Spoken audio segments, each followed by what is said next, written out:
I'm April. And I'm Caroline. And this is your Bloody Happy Hour. Caroline, are you ready for this? This is your newest guilty pleasure. It's the bloodiest part of your week. Did we say something about it also being happy hour? Show did. Because we about to be sipping on some murder. Bloody Happy Hour.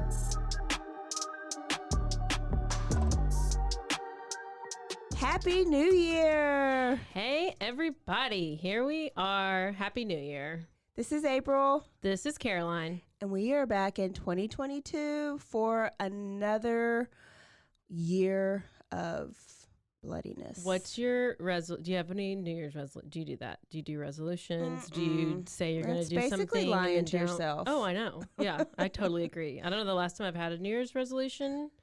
It's about the last time I had a flu shot, which I can't remember. So, well, I've kind of been thinking like maybe a word, you know, like we used to do with CG. We would have like our word for the year. And when we were there, I would kind of use that as my word, right? Yeah, like rise or shine proud. Limitless. Bold. Yeah. Hustle. So I've been kind of thinking of a word, but I don't.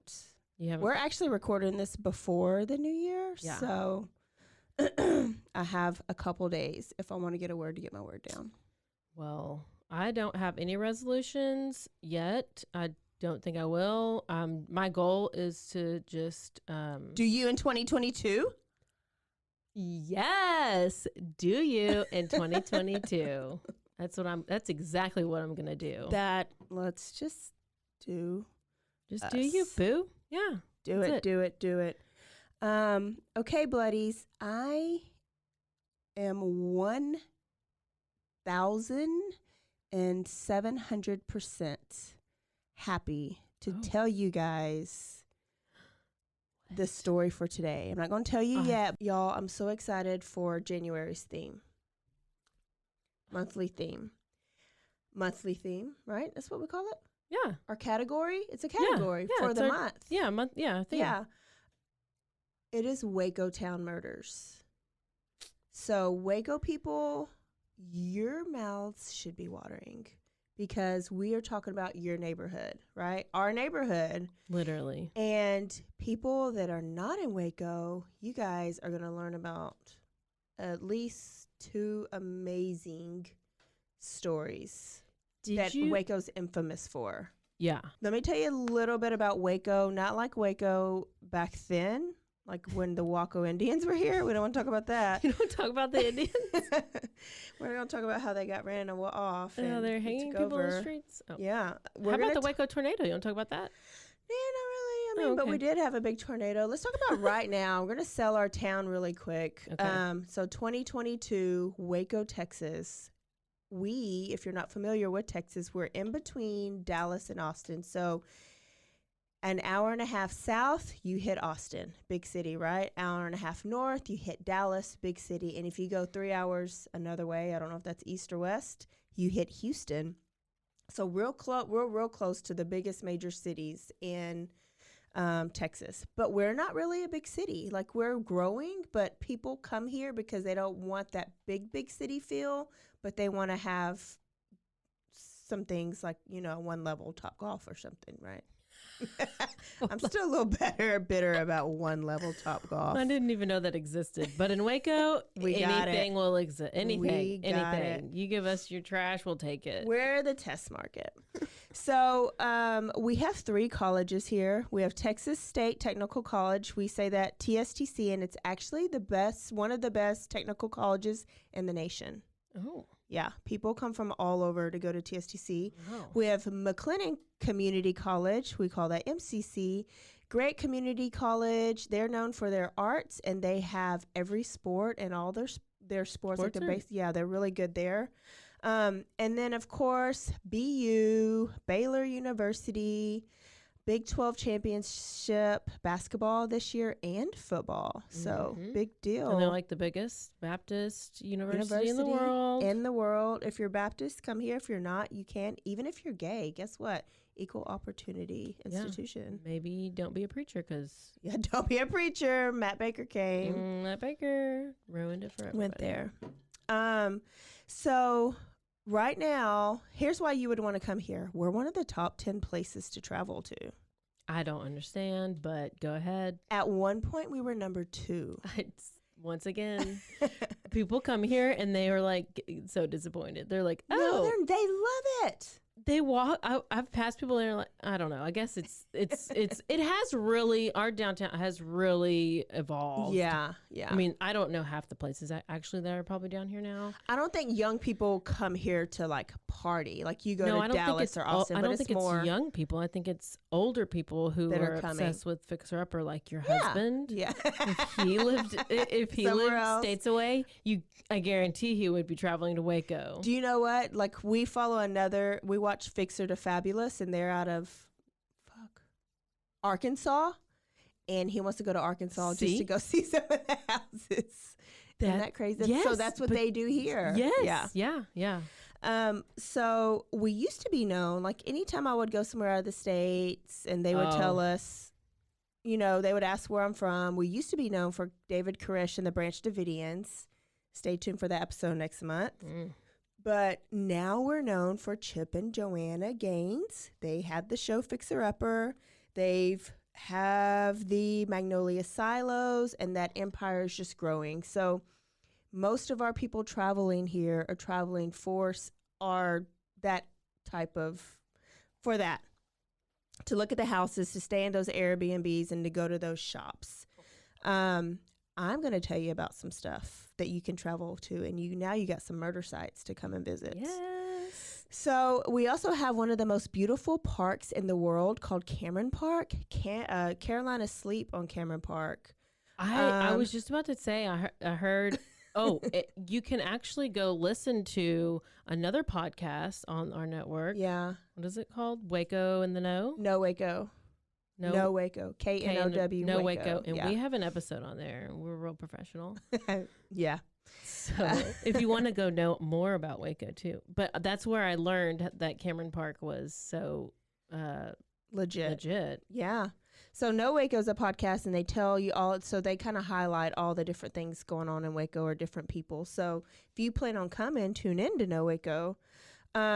But Cameron Park's known for the scenery on the Brazos River, and they have the amazing hike and bike running trails. And then the best beast of a workout is Jacob's Ladder. Oh. So if you're a worker-outer and you come, you have to hit up Jacob's Ladder, because it's like 88 steps I've counted one time, but these are humongous steps, and they go basically straight up. Yes. Very, very like high. Like you're climbing Mount Everett. I don't know. I've never climbed a mountain, but yeah. So we're real legit. Yeah. Can I get it out? No. Can I get it out? No. But I'm going to tell you about the Lake Waco murders. Did somebody drown in the lake? No. I mean, every year, but that's not what this was. Yeah. So I had 2 main sources for this episode. I have the book Careless Whispers by Carlton Stowers. And I have an amazing Texas Monthly article called Murders at the Lake. And that is, I know. But like, Texas do you subscribe to Texas Monthly? I must, because I get their emails. Because it's literally, I have mine. That's yours. I'm like, my sources for today are Texas Monthly and this book. Yeah. That's all you need. Texas Monthly is legit. If you want to know about any Texas murders, I'm sure Texas Monthly has done something on them. And they sum up the book perfectly. So, and with extra information. So let me start this, okay? So it is afternoon of July 14th, 1982. 2 fishermen are fishing for crappie along the Lake Waco. Crappie? Crappie. Okay. I wrote it crappie. Okay, it's fine. I don't know. I think it is crappie. I think it is, but I don't know why I know that. But we said crappie. Anyways, I'm going to not interrupt you. Crappie / crappie. But they were like getting any bite. So they decided to like pack up their stuff, and they were going to go to another part of the lake, which we have to cross these twin bridges, and it's kind of across town, called Speegleville Park. The last time they were there, they hit the crappie jackpot, right? So they get up and they go and they drive, and they're there, and they drive down this secluded, dirty road. And right as they park, they see what they thought was a mannequin propped up against a tree with sunglasses on. It's never a mannequin, y'all. Never a mannequin. But it had glasses on and like this bandana on. And so they thought, oh, is somebody playing a trick? Until they looked deeper and they saw stab wounds. And this mannequin was soaking blood. So they know it's not a mannequin. And they saw that it was a teenage boy. So they immediately hopped back in their vehicle and they drove to go get park security. And this is a guy named Gary Thorpe. Hello, Gary, if you're still in Waco. He called the sheriff's department, and longtime police officer Truman Simons hears it over the scanner. And he's driving to Whataburger to go get some dinner. So he decides he's going to come out to Speegleville Park and see what this body is, right? So he gets there, and slowly the sheriff's department, everybody's getting there. On the tree, he sees a teenage boy, and he had on his blue jeans. He had on an orange shirt, some aviator glasses, and a bandana on his head. And he still had his pack of cigarettes folded up in the sleeve of his shirt. I remember, that's what they did back then. My dad used to roll up his cigarettes in his sleeve. He had multiple stab wounds to his body, and he was bound and gagged and soaked in blood. So Truman was like, there was a missing persons report for an 18-year-old boy named Kenneth Franks. So he remembered that the report also stated that he was last seen with two young ladies named Raylene Rice and Jill Montgomery. So Truman took charge. He was like, y'all spread out. There could be other bodies. So about 25 yards from Kenneth, in some high, tall grass, there was a body of a young blonde-haired woman. She was naked, except for there was a bra wrapped around her legs. She was stabbed multiple times. She was bound and gagged as well. Then another body was found. This was a young female with dark hair. She had multiple stab wounds. She was naked, bound, and gagged, but her throat was slashed and one of her nipples was sliced off, cut off. They soon realized that they had found all of the kids from the missing persons report. Kenneth was stabbed 20 times. Raylene was stabbed 9 times, and Jill was stabbed 17 times. They were all tortured. Not every one of the stab wounds were deep. A lot of them were in the chest cavity, so they were trying to kill, but some of them were just shallow, they were just pricking them and torturing them, trying to make them die slowly, basically. So in pain. Yeah, inflict pain. So Truman was like, this is personal, but this is also sadistic. And so they all left there that night thinking, there's a crazy person in Waco, Texas. So Truman, the investigator he's already trying to think through it. He's like, who would do this? Why? And for some reason, he worked on his gut a whole lot. He would get these feelings and these hunches, and then he would investigate towards these feelings, these hunches that he would get. So he walked up to Jill's body, and he crouched down by her, and he felt like this murder was more about her. She might have been the target. Plus, she was kind of mutilated the most, so they thought maybe it was kind of about her. He crouched down to the body, and he told her, his quote was, "I don't know what happened to you, but I promise the person who did this will pay. They won't just go to jail. They will pay. This will not just be another unsolved murder in Waco, Texas." And in 1982, mind you, there had been a ton of murders. It's July, there had been 25 murders. Half of them were unsolved. People had just gotten away with murder a lot that year. And so Truman was like, this is not going to be one of those cases. He called the funeral home. They came to get the body, to retrieve the body, and Truman made sure to tell them that all the kids had names and that they knew the identities. And he said he didn't want them to treat them like a Jane Doe or John Doe. And I guess they do more cuts and things on Jane Does and John Does to try to find out who they are. So he was just like, just do the regular autopsy. Let us know how he died.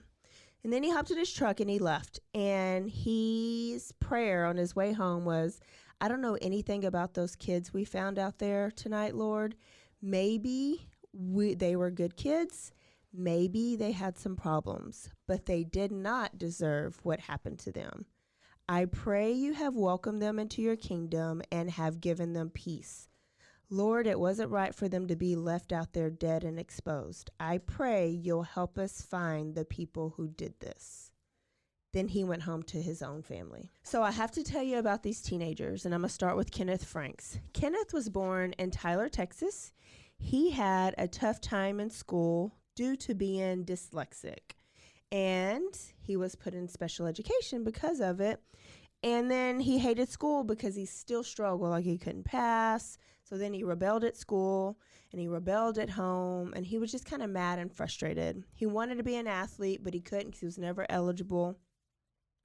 And then to add to it, his parents got a divorce, and this made things even worse. So his dad left and moved to Waco. His mom is staying in Tyler. He's blaming his mom for the divorce. So he's acting out even more. And mom's finally just like, I can't handle this anymore. We need to find somewhere for him to go. So he ends up in Waco, Texas at our Methodist Children's Home. Do you know where that is, Caroline? Right there on Herring. So I didn't know that it's not a franchise, but there's a bunch of these all over the country. And it started off to be like an orphanage. Nice. And now back then it was like for troubled kids, if they got in trouble, troubled youth, or if they were not doing good in school. You sent your kids there. You could visit them on the weekends, or they can get passes to come home. But they live there, almost like a boarding school type thing. A little bit more structured, but probably not as structured as boarding school. And back then, they sent kids to Waco ISD school. So he was going to Waco High. He was living at the Methodist home. And it started off a little rough, but he ended up liking it, and he made friends. So this was a positive thing in his life. And he found a girlfriend. And he had his motorcycle there. And he would visit his dad on the weekend. So him and his dad mended their relationship, and they became really close. Dad lived off Lakeshore Drive, like right down the road. And when he got older, his dad decided to tell him the truth behind the divorce, because it was actually Dad's fault and not Mom. Dad admitted that he could not be faithful to his wife. He worked out of town, and there were so many temptations, and he had multiple upon multiple upon multiple affairs, like so many that he couldn't count. Why did he need to tell this to his kid anyway? Well, this is the truth, but he was telling his kid that I'm the one that messed it up. You need to forgive your mom. So he called his mom. They cried on the phone. He apologized, and their relationship was mended. And I say that because it gives me makes me feel good that when he died, he was on good terms with both of his parents. So his girlfriend's name was Jill Montgomery, which was the other girl that was there, okay? They were official. Like back then, they called it going steady. Did you hear your parents talking about that sometimes? So they're basically going steady means like sometimes you gave a ring and made it official. Oh. No, talking is just talking. Going steady means you're dating and you don't date anybody else. Oh. Yeah, that means your own lock. Oh. I've never been steady. You've never been. Caroline's never gone steady. No. Nuh-uh. So he was in love. And then he turned 18, and he was allowed to leave the Methodist home, so he just moved in with his dad. So Jill Montgomery, she was born in Waxahachie. All right? She, too, was dyslexic. She had a speech impairment. I just lost my place. Mother. Oh, there it is. She had a speech impairment. She was very shy and quiet because of her speech impairment. And then she used to skip school a lot because she just didn't want to be there because it wasn't easy for her. Her parents got a divorce. She too blamed her mom, and she kind of went back and forth to mom and dad for a little bit because she just didn't have, like, she didn't feel like she had a home. So she's trying to find, like, her place, right? These people don't have any siblings? Yeah. Oh. Well, I don't know if Kenneth does, but Jill has a brother.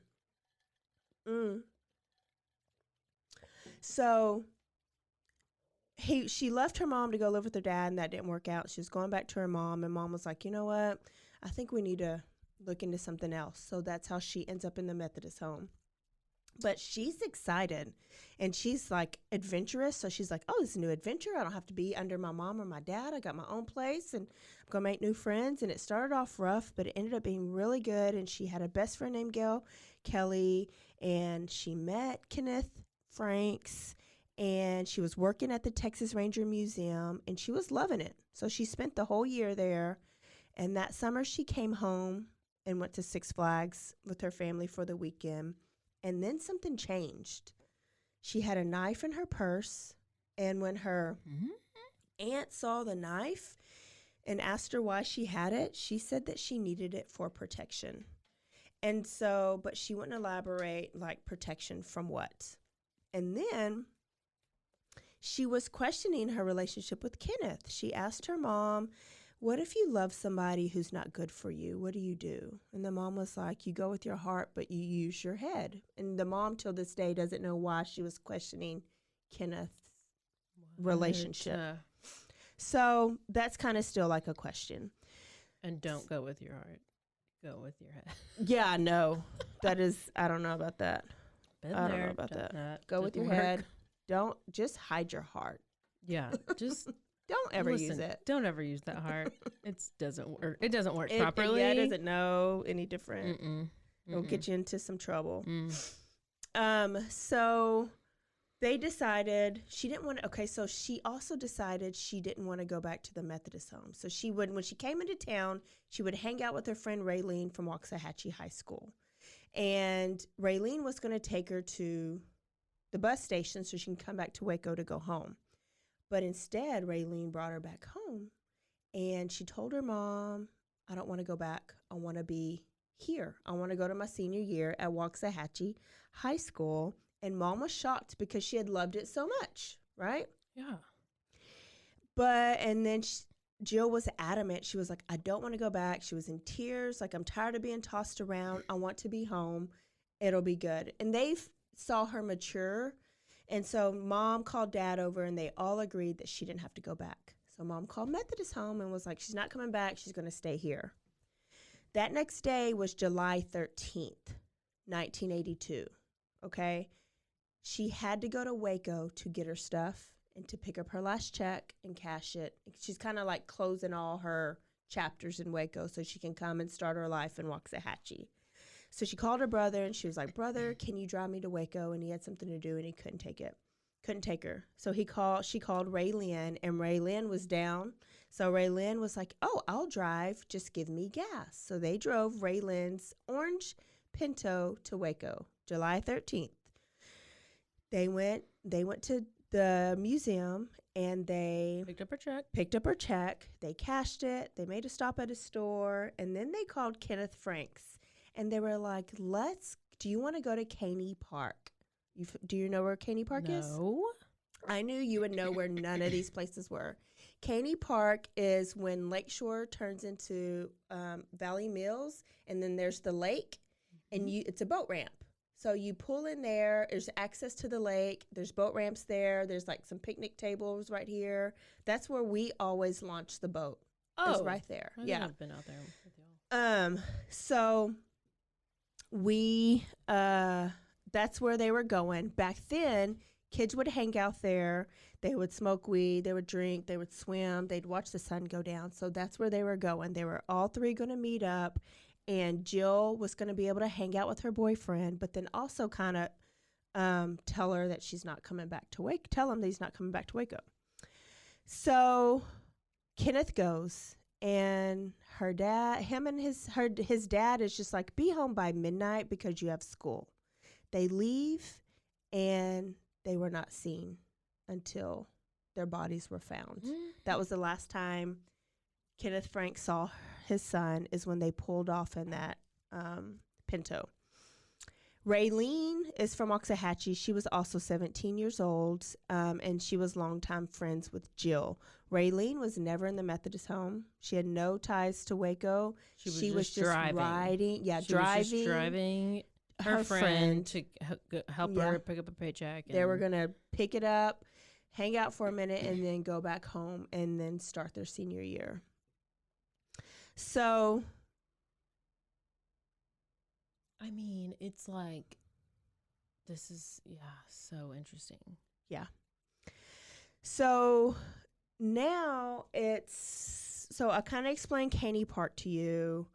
So when Kenneth and the girls left, Franks, Kenneth's dad's at home by herself. They were going to watch a movie together, but he decided, since Kenneth's going out, I'm going to go out. And he went for a drive, and he drove to the other part of the lake, Midway Park.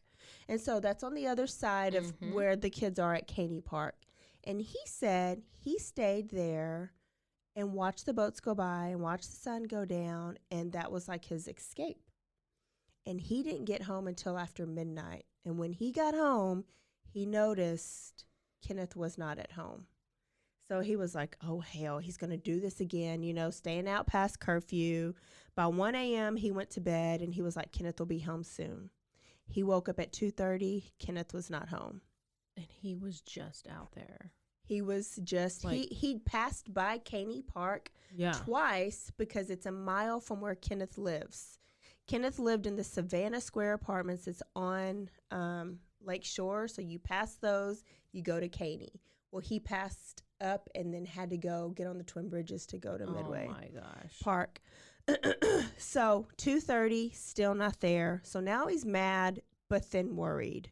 And by 4 a.m., nothing from Kenneth. He had never stayed out this late. He was like, I need to go and check. So he drives his car to Caney Park, and he sees the orange Pinto parked, but nobody's in it. And he drives around, and he's like, who would they have gotten in the car with? He comes back, and then he decides to go to Midway Park where he was earlier. He was like, maybe they went to another part of the lake. So he goes to Midway Park, and he sees an abandoned car that was broken into. The windows were broken out. So he has a CB radio, and he calls on the CB radio, and he tells them to call 911. The police come, and he tells the police, I was here earlier. This car wasn't here, but now it is, and it looks like it's been broken into. But I'm looking for my son and his friends. Here's their descriptions. And the cop was just like, well, you can actually, I'll look. If I see them, I'll tell them to come home, or I'll call you, but we'll make a report on this car. So Kenneth drives back home, and now he's going to Kenneth's dad. He's going to Kenneth's friend's house and knocking on the door. It's like 6 a.m. And he's like, is Kenneth here?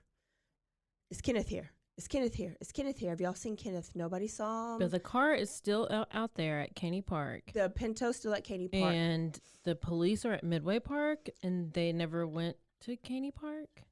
No. He just told them he's scared, but he's not panicking yet. He's just like, I'm looking for my kid. They were supposed to be at Caney Park. I thought maybe they got in a car with somebody else and came to another part of the lake is what he's thinking right now. Maybe he did it.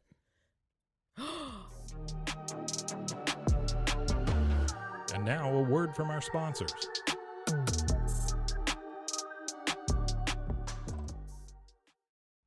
Let's keep going. He did it. So, his story does not. It's weird. It's real suspicious. Yeah. Who just goes to the lake and just sits there for hours from 8:30 to 12:30, and you lost track of time. And then you called the cops, and then just made them focus Barely on that one. Mentioned, yeah. Yeah. I mean, it definitely raised eyebrows when I was rereading it. Because let me go real quick. The bodies, when the fishermen found the bodies, where were they? Speegleville Park. Oh. So on the other So they So you weren't go even down in Caney further. Park. They were in a whole Yeah. different one. Yeah. Found him in Speegleville Park. And according to Richard Franks's day, he didn't go as far as Speegleville Park. He just went to Midway Park, which is before Speegleville Park, to your listeners that haven't been to Lake Waco. Okay, so now he's like going to houses, right? And he can't find them. So he's like, well, let me call Jill and Raylene's parents. But he don't have information. So he goes back to the orange Pinto and he's digging because it's unlocked. And he notices that the front seat is like the driver's seat is forward, right? Mm-hmm. But you have to do that to get in the back seat because it's two-door door. Yeah. So that didn't seem weird. He finds information for Raymond Rice, and that's Raylene's dad. So he has an address. But before he leaves, he notices Kenneth's keys are stuck in the headrest in the back seat. Like he recognizes the leather chain that's on the keychain. And he's like, that's weird.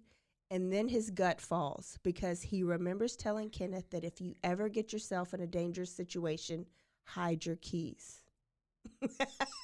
What?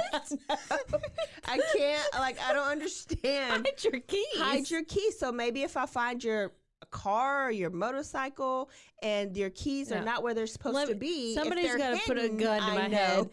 Hang on, Mr. Murder. Let me go get my keys so I can hide them because that's going to be the sign for my dad. For my daddy. But it worked. Kenneth How were they hidden? They were stuck in the headrest. So there's the head part, and then here's the seat. Sounds like it's all planned. Sounds like it's a plot. Sounds like he planned it. Like he planned it. A lot of people out there have the same thought process that you are thinking right now. I'm applying to be FBI as well. So now he's panicking, and he goes home and he calls Raymond Rice, Raylene's, and they're awake. They answer the phone like it didn't even ring all the way, and they are looking for Raylene because she hadn't come home. He calls Jill's parents. Jill's mom's panicking because she hasn't come home. So now he's filling out a missing persons report for all three of them. And they do that, and the police take all the information, and at 9:30 that night is when they get the phone call, and they find out that all their kids were dead, and they were found at the lake at Speegleville Park. And Richard's just like, all I had to do is go down basically one more exit, and maybe I would have found him, you know? So now kind of the investigation is starting. Like we have the murder, saw the murder, and people are like, Jill, it must be around Jill. The investigators are like, this is centered around Jill. She got the worst of it. And they also saw that her purse was nowhere to be found, and that money of the check that she cashed was like $256 was missing. They also are at the Pinto, and they see Bud Light cans around the car, but they're unable to lift any fingerprints or anything off the cans. So they're wondering, is this a burglary gone wrong? Like, did somebody rob them and kill them because they got out of hand or something? And now there's tips coming in because it's on the news, it's in the paper. So over 200 people were interviewed, and all these tips came in, and people saw them coming into Caney Park in their orange Pinto and saw them out there. Nobody saw them leave because that orange Pinto's still there. So they're like, did they leave on a boat? Did somebody take them across to Speegleville? Did they get in somebody else's car? Nobody saw them leave, and really because their car never left. After all these tips, there were no leads. And Truman Simons was not the investigator on the case. He was actually just working it in his spare time. It was assigned to like a special McLennan County task force. And one of the detectives was Ramon Salinas. And Truman asked Salinas, he was like, what do we have? Who's our suspects? And they were like, we don't have any. Our biggest suspect right now is Richard Franks, Kenneth Franks' dad. Yeah. And so Truman was like, okay, well, that's about right. Because they looked into Jill's dad. They looked into Raylene's dad. because it's usually somebody you know, and so you look into family first. Well, plus he was also very involved in everything. I mean, he found the car. Yeah. He called the police. And so, but Truman was like, why would he wait till he had 2 girls with him? If he wanted to kill his son, why did he wait till he had 2 other people with him to kill him? And so that just kind of didn't. Like Truman, were they like raped or anything? Yeah, they were raped. I'm sorry. Both of them were raped, but there were no semen found on their bodies. Oh, no. Raped and mutilated. Okay. So Truman was like, no, it's not Richard. I'm going to pull the files. Yeah. So Truman pulls the files, and he has a partner, but it's not really his partner because he don't like working with people too much. Him and Detective Bayer, they get the files, and they're going through every single tip, and they're like, they missed something. I know they did. And they did. He finds a tip from a girl who is also at the Methodist home named Lisa Cater. She called a tip, and she said that there's a guy named Munir Deeb. He was a 23-year-old. He was from Middle Eastern. He was an immigrant, and he owned a store called the Rainbow Drive-In, and this store is still there, but it's not a store. It's a laundromat. It's right across from the Methodist home, and the kids frequented there a lot because it's just across the street. They would go, they'd get their cigarettes, they'd get their convenience candy. Store? It's like a little bit bigger than a convenience store, but not a full grocery store. So they called this guy Lucky, and she gave him Munir's name because Munir hated Kenneth Franks. Kenneth Franks kind of meddled him a little bit. He'd call him like these Middle Eastern, like Habib or something like that. And he had a limp, so he'd make fun of his limp. But mostly because Munir had a crush on a girl named Gail Kelly. Mm-hmm. Gail Kelly was Jill and Kenneth's very good friend, and all 3 of them were together all the time. Well, Kenneth was always with Gail, and so he didn't like Kenneth because he thought kind of Kenneth was like cock blocking or something. Yeah. So he hated Kenneth, and everybody knew that he hated Kenneth. And so Simon saw that they didn't follow up on this tip. So he calls Gail Kelly, and he meets with Gail Kelly. And when he sees her, his eyes are humongous and his jaw drops because she looks identical to Jill Montgomery. What? Yes. Weird twist. And so he just makes a mental note of that. But he says, you look a lot like Jill, the girl who was murdered. And she goes, yeah, I get that a lot. We're real good friends, and everybody thought we were sisters. I get that a lot. So he was like, okay. Well, let me just file that back here. File that back in the good old brain. And he talked to Gail for a little bit, but nothing more really came out of that. Like, basically, Munir hated Kenneth. Kenneth didn't like Munir. But that night, he got a call at 1 a.m. from Gail, and Gail is screaming, crying. And she says, he did it. Lucky did it. He admitted to killing Kenneth. And Truman woke up. It's 1 a.m. And she says, yeah, we went to the movies. And it was like her and some other coworkers because Gail Kelly is working at this Rainbow Drive-In for Munir at this time. So they all go to the movies. And after the movies, he admitted that he killed Kenneth. Well, and then so then she's like, and I think he's going to leave because he has to close down the store because it's getting foreclosed on by the bank.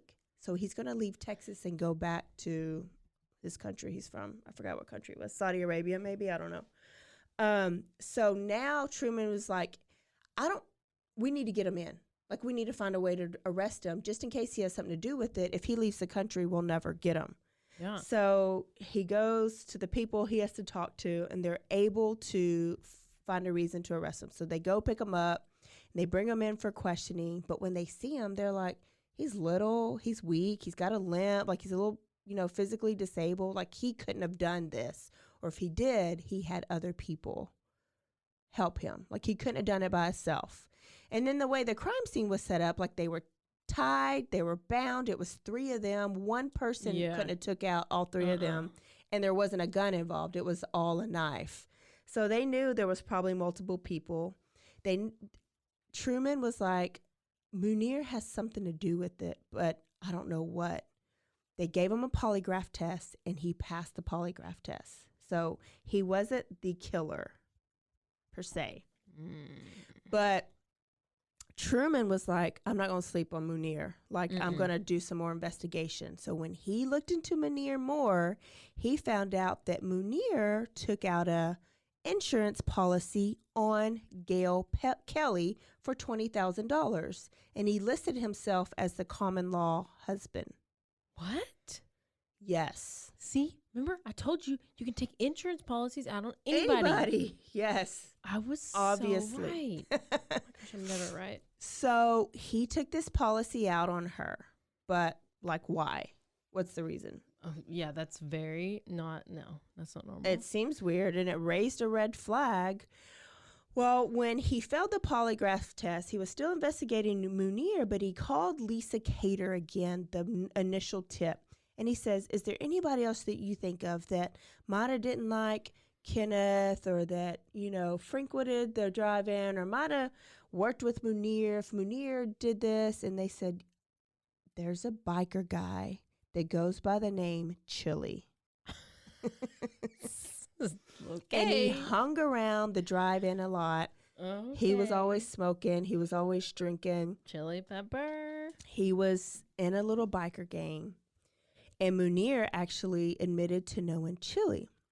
So Truman dug a little deeper, and he had found out that Chili and Munir were a lot closer than he thought, right? Is Chili a male or a female? He's a male. Or what does he identify as? He is a male, and he identifies as a male. Gender fluid. Okay. His actual name is David Wayne Spence. Oh! Yes. Chili is David Wayne Spence. And that name is familiar, right? Mm-hmm. At this time, he was in... So this is about 8 weeks after the murder. Chili was in jail. David Wayne Spence was in the McLennan County Jail for aggravated sexual assault with an intent to murder. Him and his friend Gilbert Melendez, his name's going to come back up, held a knife to a teenage boy, cut him, and forced him to perform oral sex on Gilbert. So David had the knife, cut the boy, and forced this boy to give Gilbert a blowjob. The boy lived.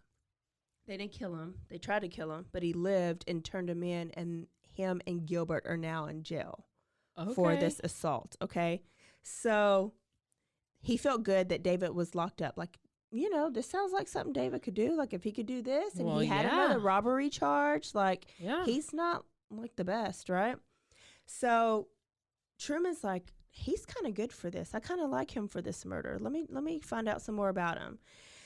So according to the Texas Monthly article, Spence was the kind of criminal Simons knew well.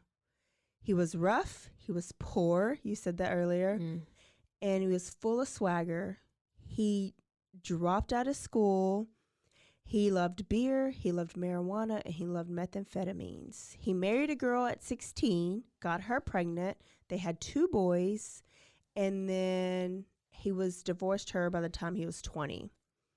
When he was 21, he robbed a Fort Worth convenience store with a hatchet, and he served 15 months in jail. So he's done a lot by age 21, right? Yeah. Got out of prison, and he started the biker lifestyle and joined this biker gang and got a bunch of tattoos. And he's just basically unpredictable and violent. But now he was in jail, and he was desperate, and he was lonely, and he liked to talk.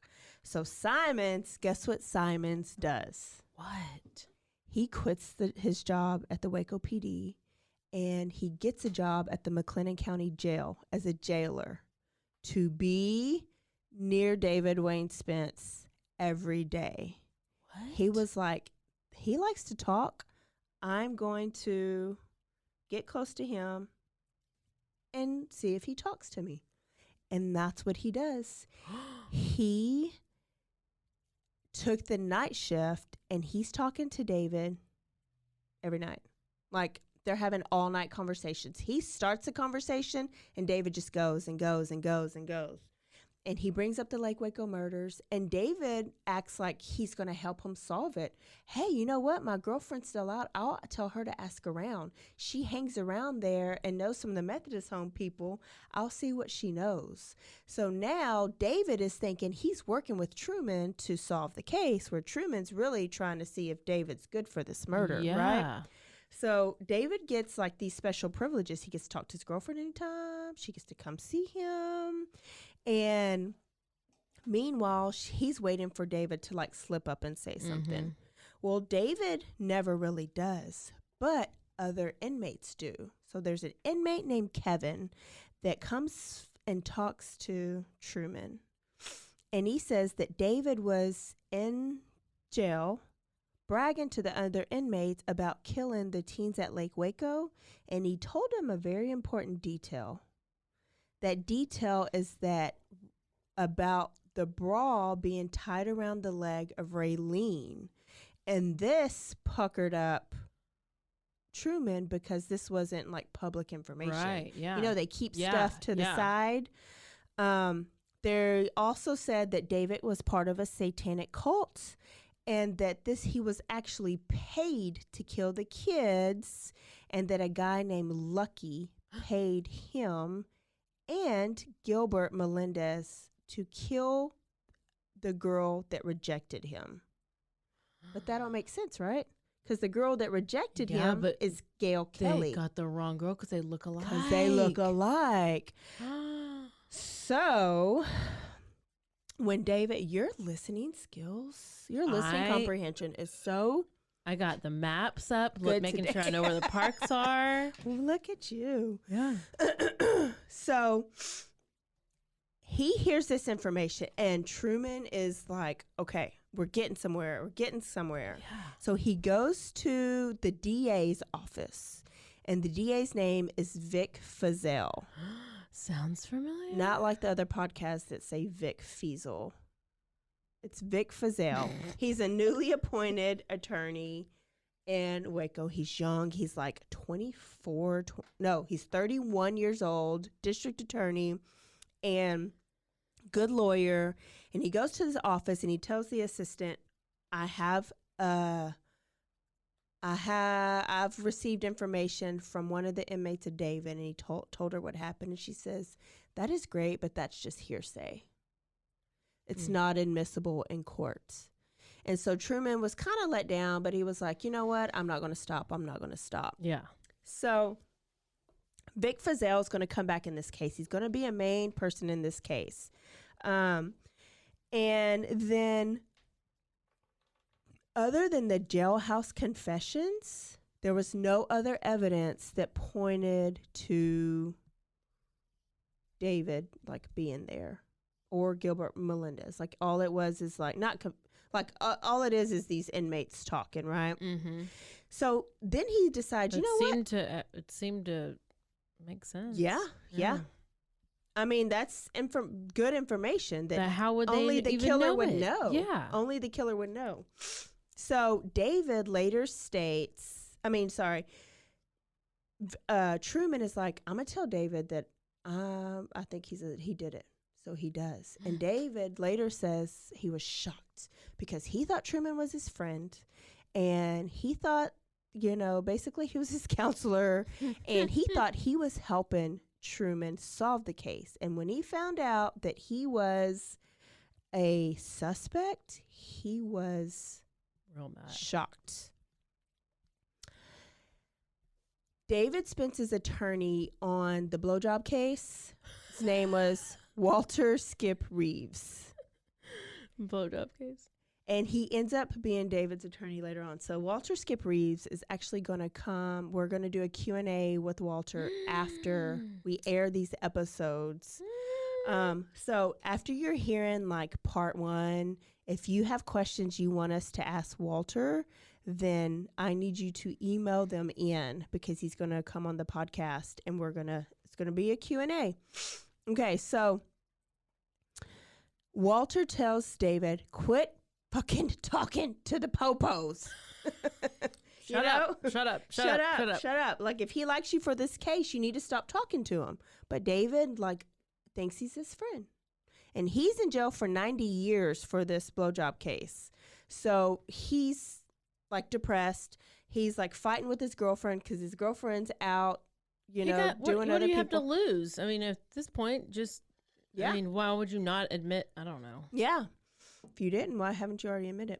So he pled not guilty and he got 90 years. Gilbert Melendez pled guilty and he only got 7 years. So they're both in jail. And so David's still not giving Truman kind of what he wants. So Truman's like, let me talk to Melendez. Mm. He asked Melendez about the murders, and Gilbert was like, he didn't have anything to do with it. But after talking, he finally agreed. He finally confessed to being out there with David.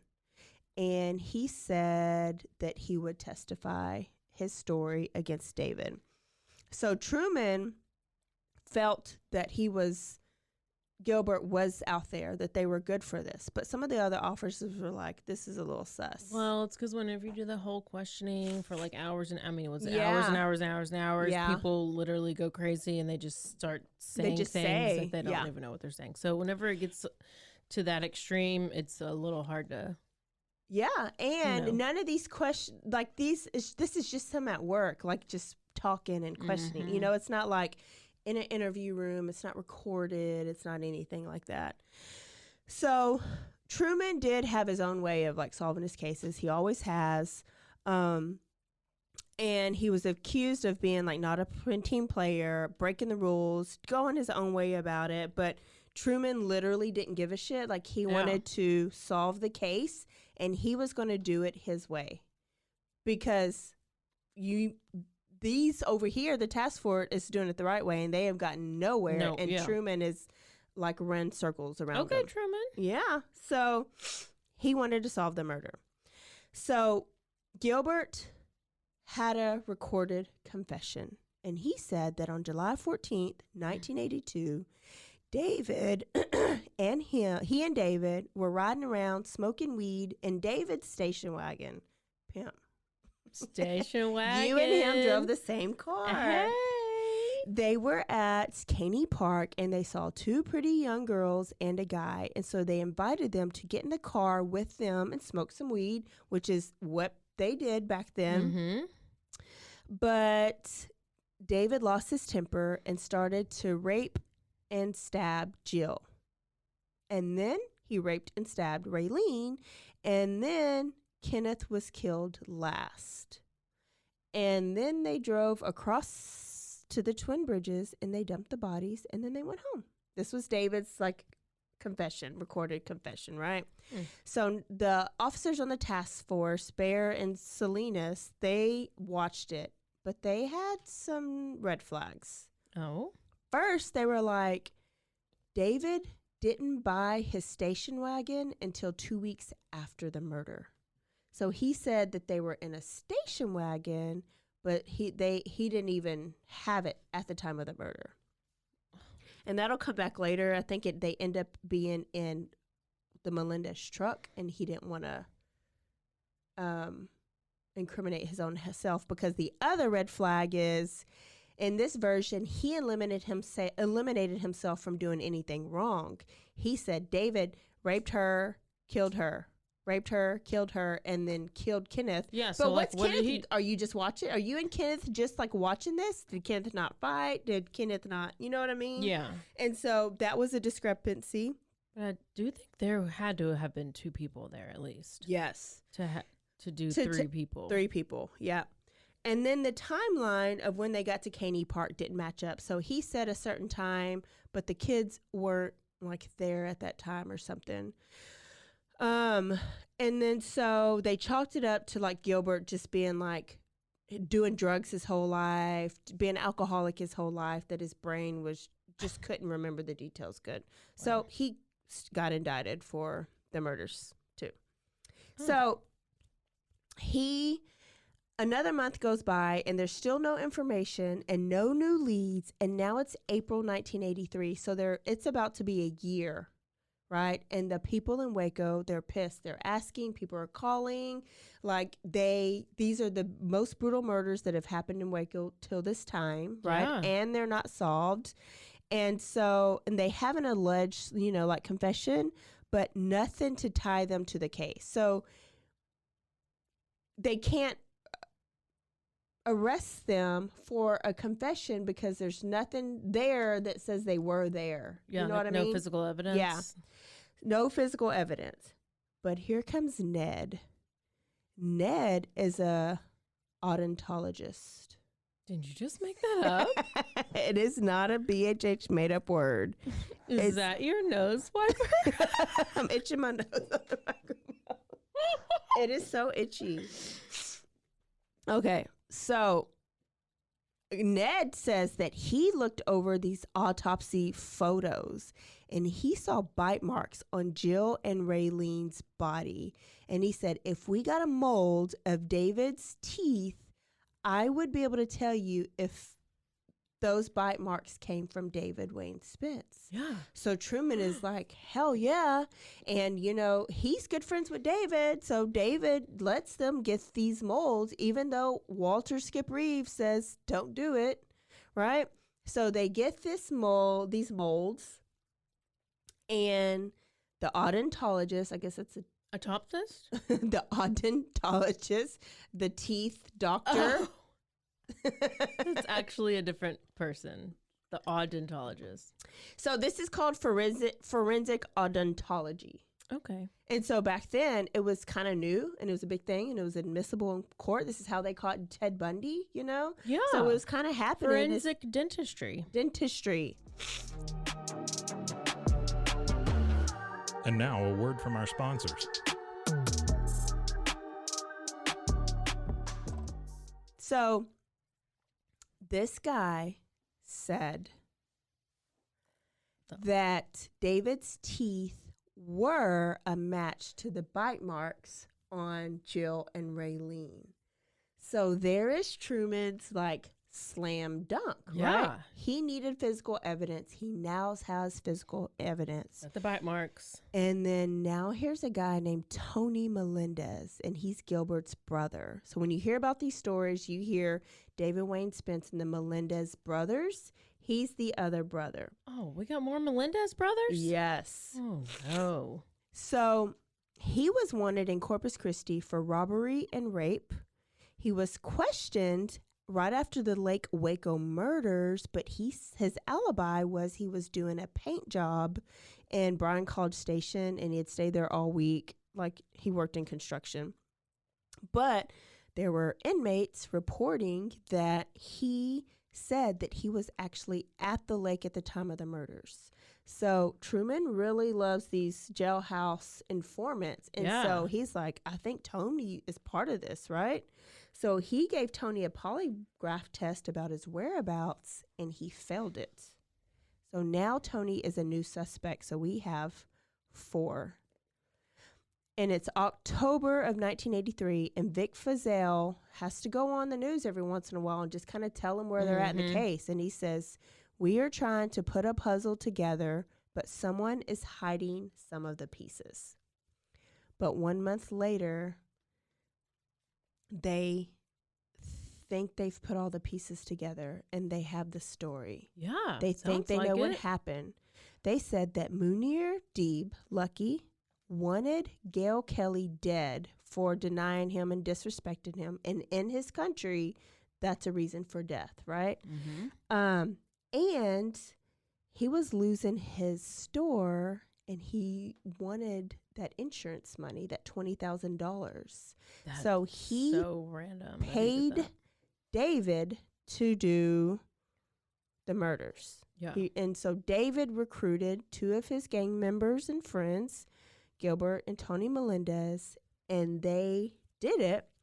but they mistook Jill for Gail and killed the wrong person, and Raylene and Kenneth were just like collateral damage in the wrong place at the wrong time. So people were like, I see it.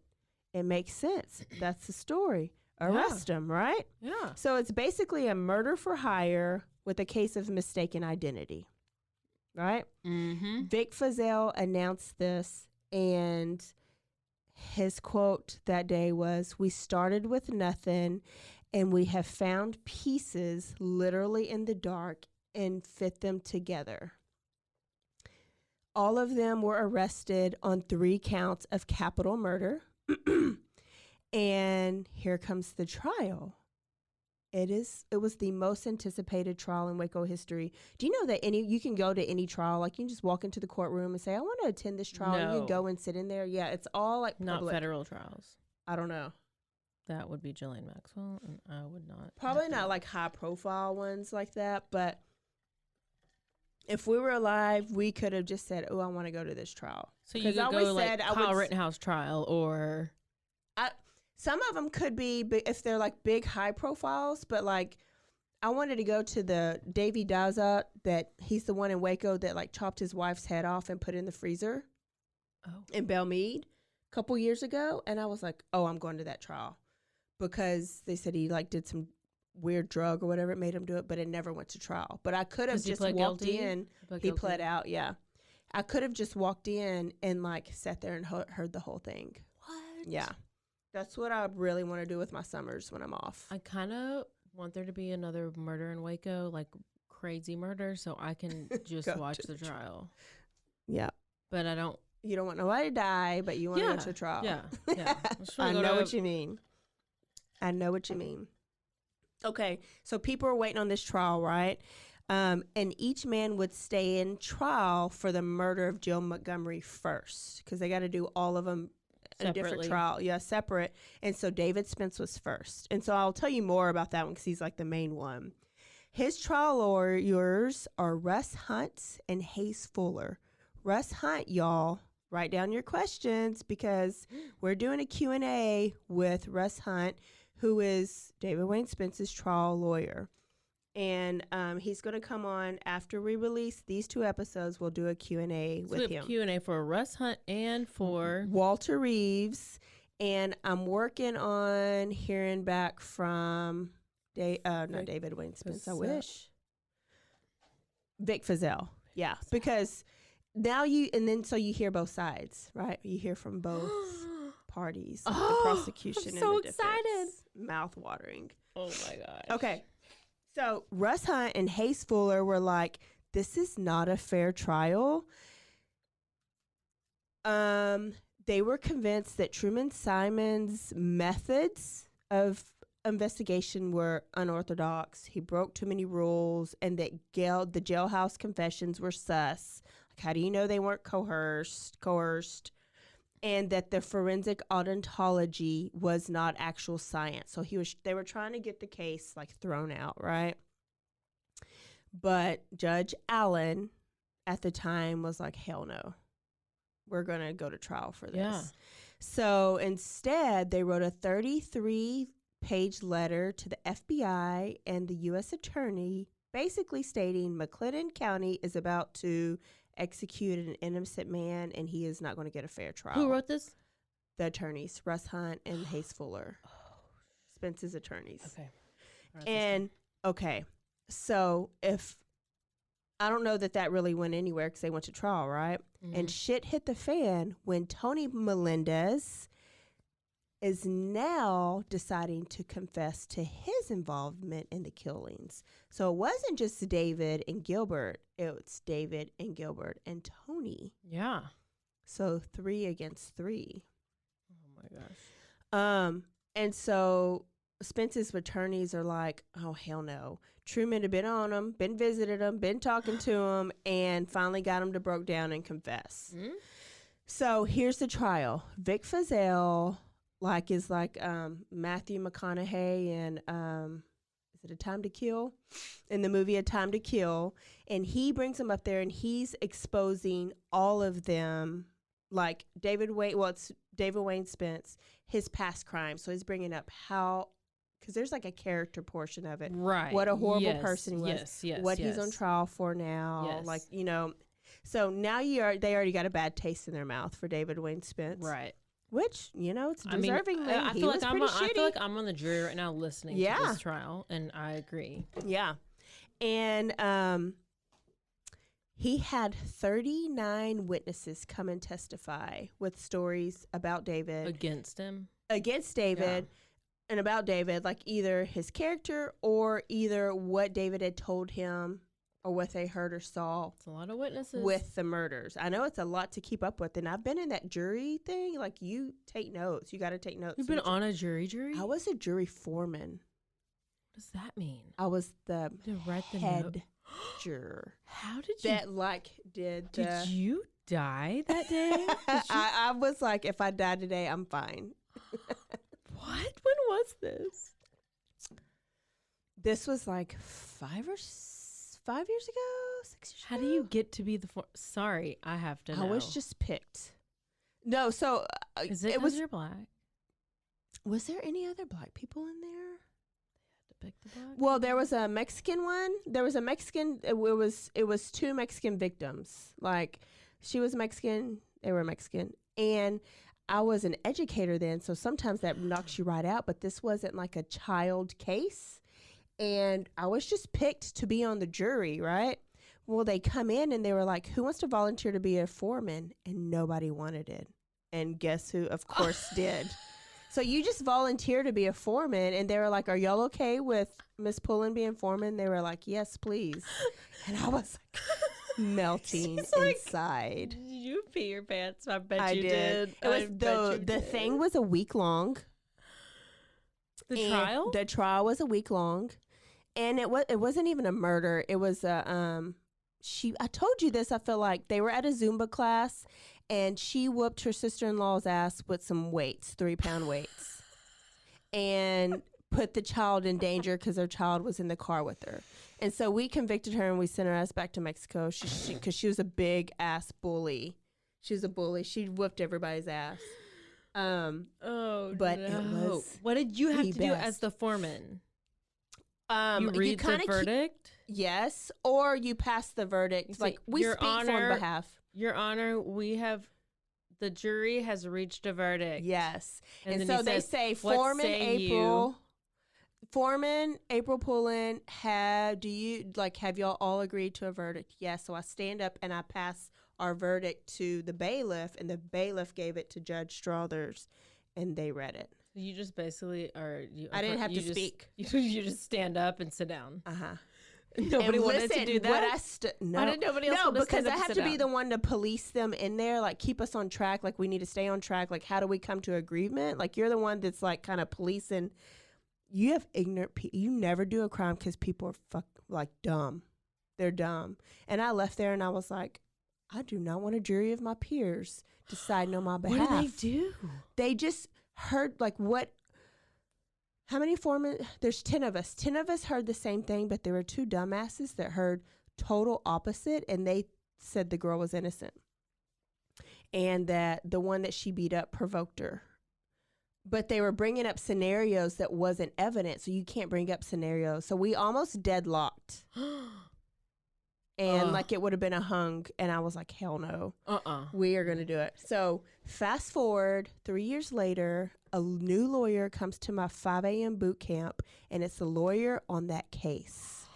And I was like, oh my God, I know you, but I'm going to tell you how I know you. Just go do a lap. Go run your lap. Defense or the prosecutor? The prosecutor.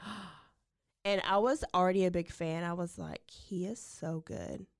He needs to be on court TV. You saw him. You probably I saw him 3 times before, and I wanted. When he walked up to your camp. Yeah, I saw him 3 times before, and I wanted to approach him and be fangirl, but I was like, no, he's gonna think I'm weird, and then I'll never be picked on the jury because I like it too much. I bet he was like, "Were you the foreman of this jury?"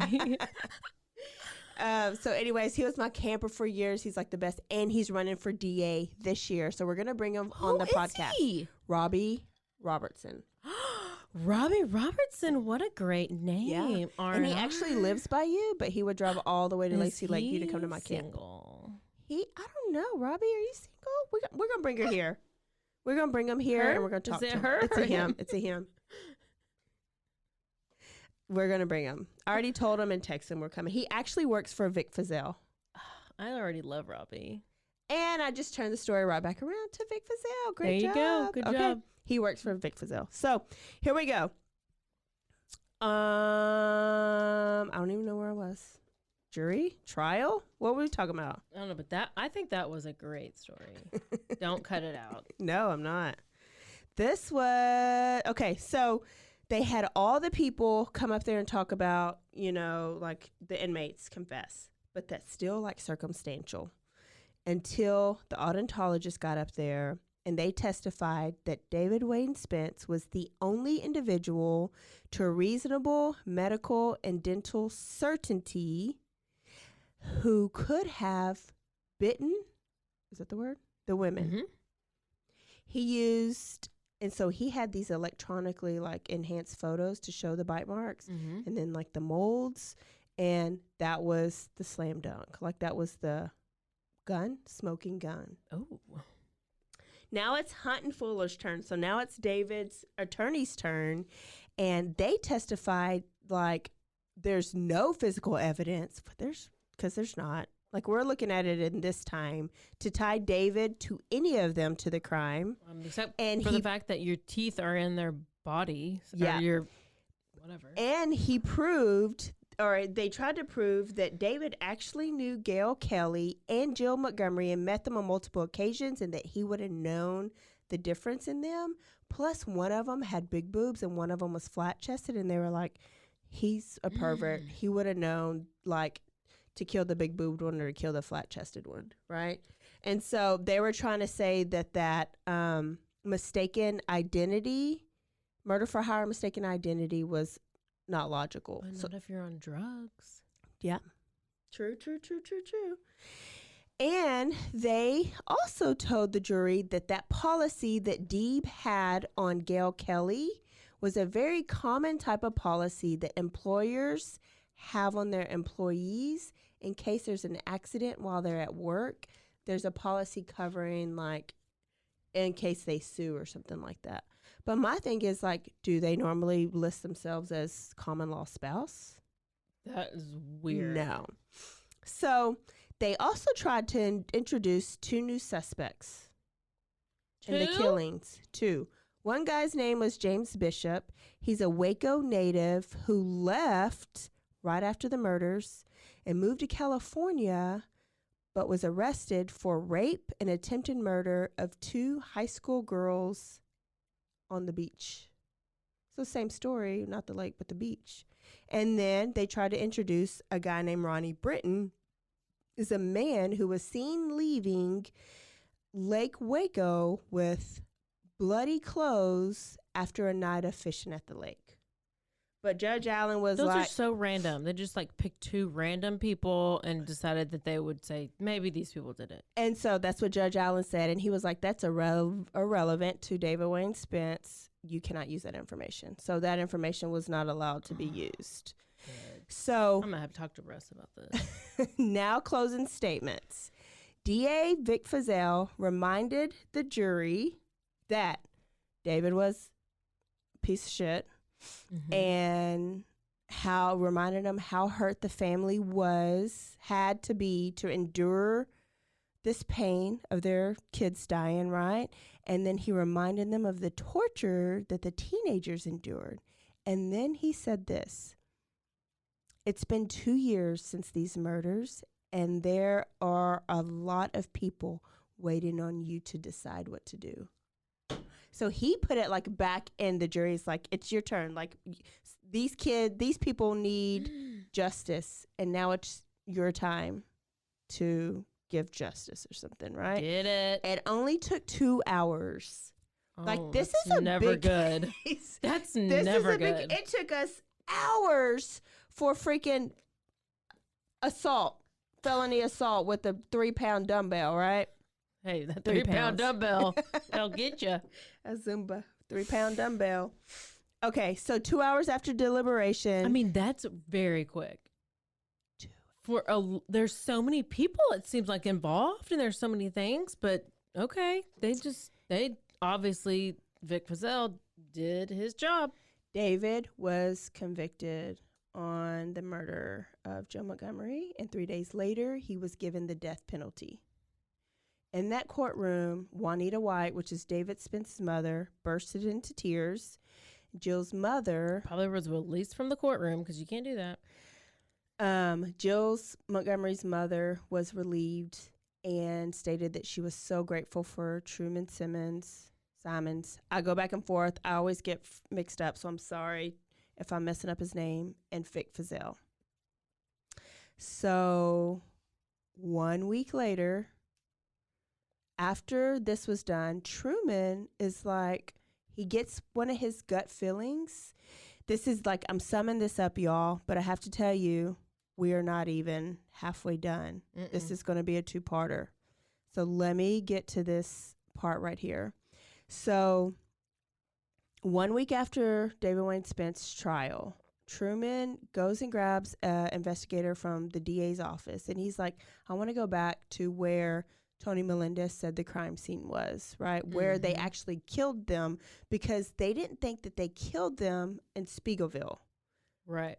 They thought that the bodies were just dumped there, that they probably killed them at Caney Park or elsewhere and dumped the bodies there because there was no signs of struggle. There was like not blood pattern there. No, like drag marks or anything. Yeah. So. And where was the weapon? Like, did they have, I mean, they never found the weapon. The lake. So he went to Caney Park where Tony says they killed Jill. And about 25 miles from where they killed her, he found a gold bracelet in the dirt. And he picked it up and he was like, could this be Jill's?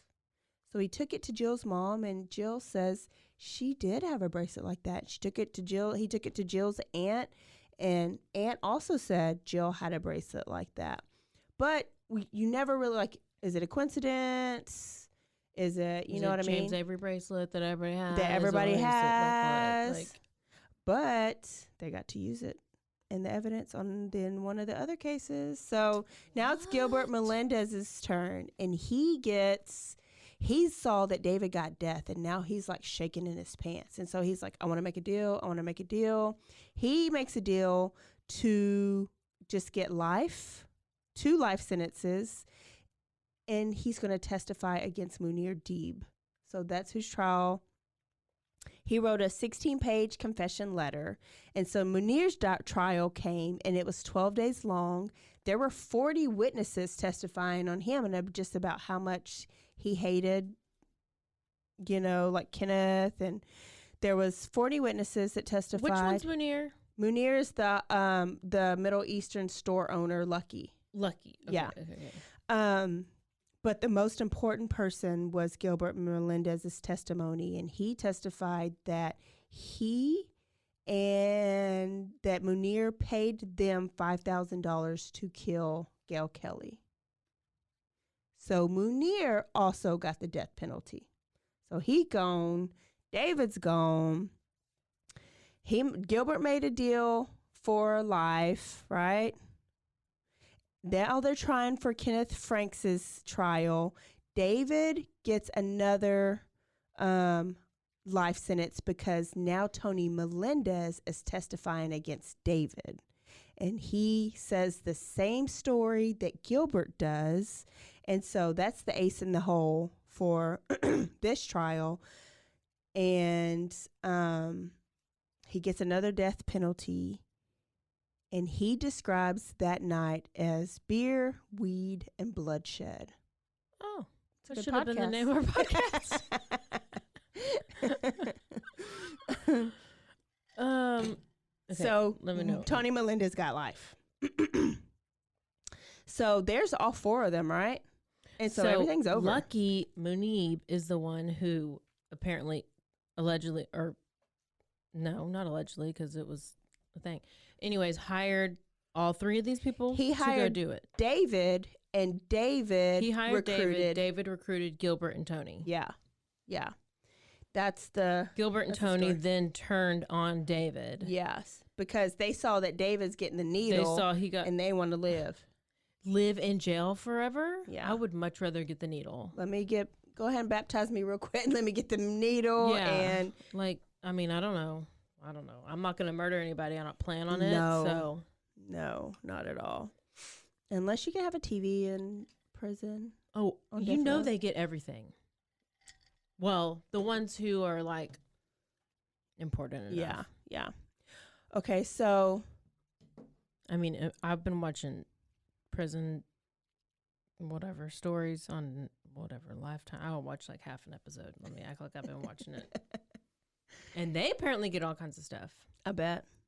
I mean, on Orange is the New Black, they get everything. They even got flat irons and a beautician. Oh, hell. I'm probably looking better if I go to jail. Okay, so the trial's over, and like this people of Waco, like they feel good about it, right? Truman and Vic, they are like held all over Central Texas. And this was great timing because Vic's name was just drug in the mud the spring before for Henry Lee Lucas. I was going to say. That's going to be a later story, and we're definitely going to ask Vic about that when he comes on.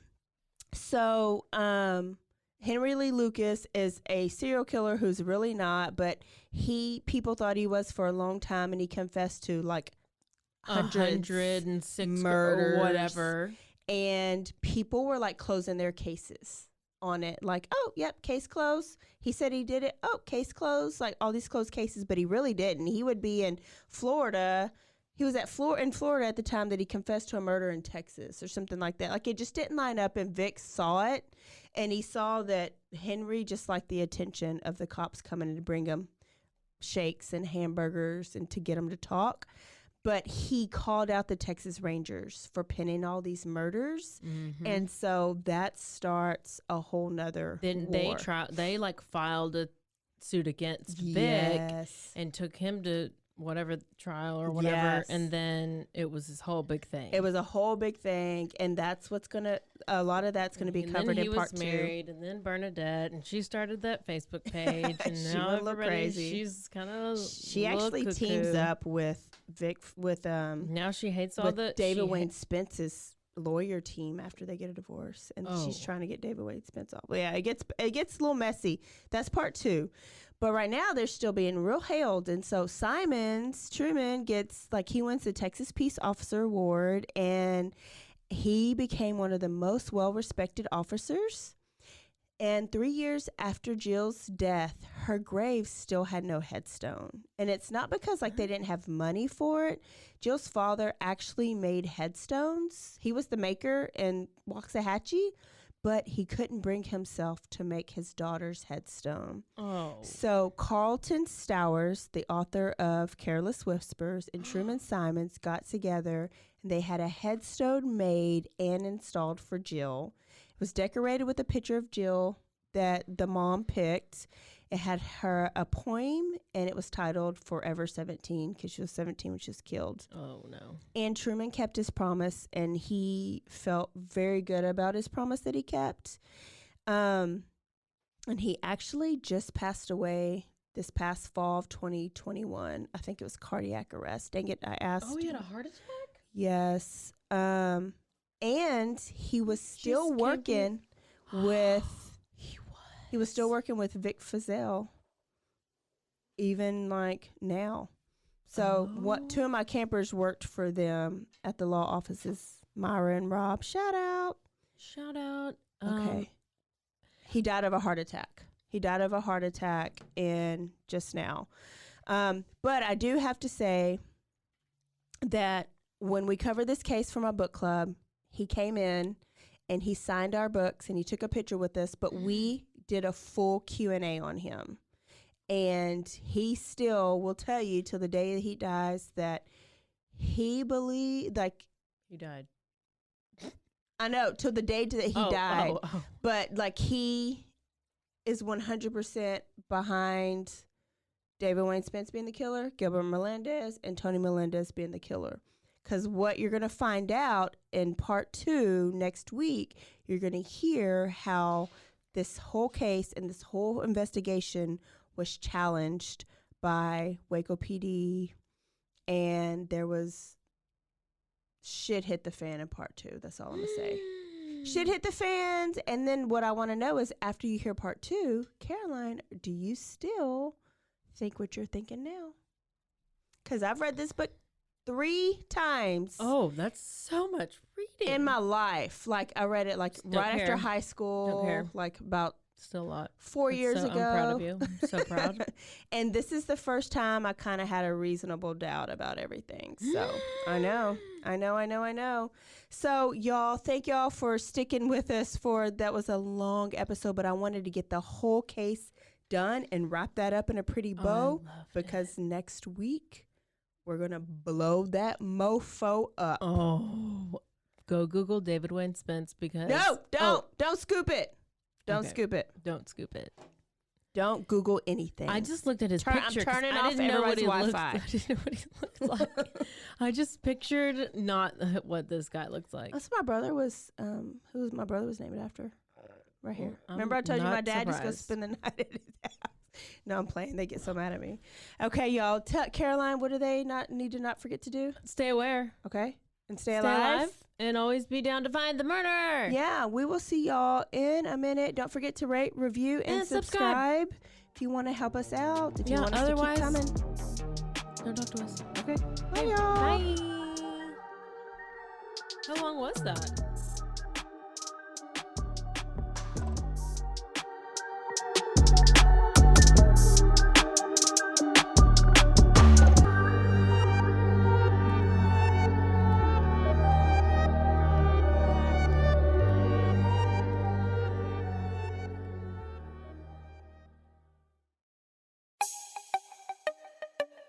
This has been a Rogue Media podcast.